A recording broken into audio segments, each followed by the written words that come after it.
우리의 믿음은 구체적인 이 대상이 있죠. 예수 그리스도 안에 그 폭 안에서 다 보죠. 그리고 행동 지침이 있어요. 이렇게 분명해요. 그렇지만은 아브라함은 그런 것이 없어요. 예수님에 대해서 들어본 적이 없습니다. 아브라함의 믿음은 무엇일까? 아브라함의 믿음, 뭐 어떤 면이 다르죠? 우리 생각하기에 이렇게 보면은 우리의 믿음과 같이 비슷하게, 우리보다 더 세게 뭐 이렇게 생각할 것입니다. 근데 그렇지 않아요. 하나님은 감탄하셨어요. 이 믿음이 그 믿음이다. 그의 믿음은 우리의 그 믿음처럼 예수라는 그런 어떤 분명하고 구체적인 대상을 갖고 있는 것이 아니라 하나님을 향한 어떤 특별한 자세를 말하고 있습니다. 지식을 담고 있는 그릇 자체를 말하는 거예요. 심령의 바탕을, 이런 거죠. 근본적인 자세에 초점을 둔 것. 이제 하나님에 대한 신뢰, 하나님을 절대로 신뢰하고 의지하는 심령의 바탕.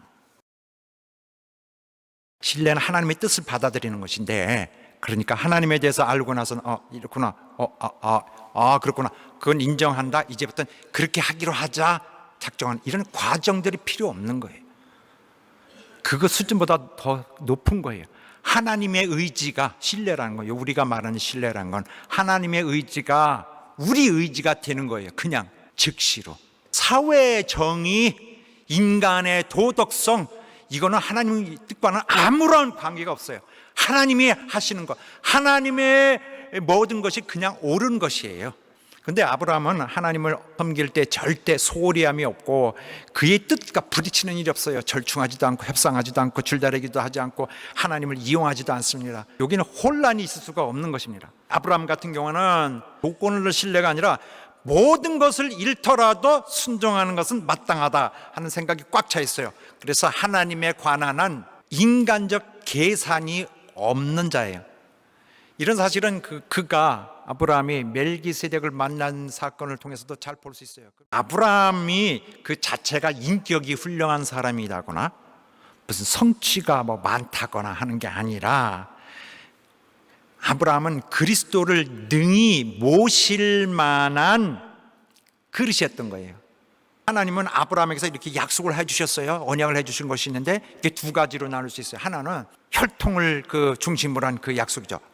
너는 복의 근원이 될지라. 이게 기본적으로 그와 그 자손이 잘 될 것이라는 거예요. 그래, 또 하나는 있어요. 내 씨로 말미암아 천하 만민이 복을 얻으리라. 이게 뭐냐면은 혈통을, 그 자손을, 혈통을 중심으로 그 혈통에게 주리라고 약속하셨던 그 복이 오늘 아브라함의 믿음 있는 자에게 복음을 통해서 온다 하는 말씀입니다.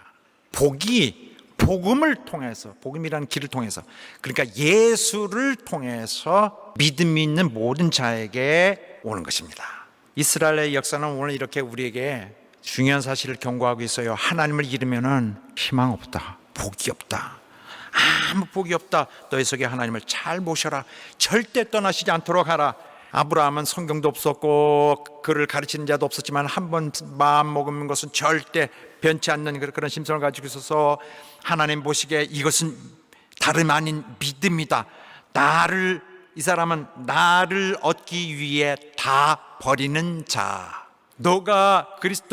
너에게는 그리스도가 있다면 절대 그를 잃지 않겠구나. 이 믿음이 이어간다면은 나중 세대에 내가 준비한 그 복을 기어코 전달할 수 있겠구나. 그러므로 내가 이제 위험을 무릅쓰고 목숨을 던져서라도 이제 사랑을 할 수 있겠구나. 이들을 사랑할 수 있겠구나. 아담과 그의 믿음을 가진 자들을 사랑할 수 있겠구나. 어쩌면 온 세상을 내가 이렇게 사랑할 수 있겠구나. 그러니까 사랑할 가치가 있겠다.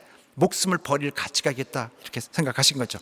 하나님을 절대 신뢰하고 절대 의지하는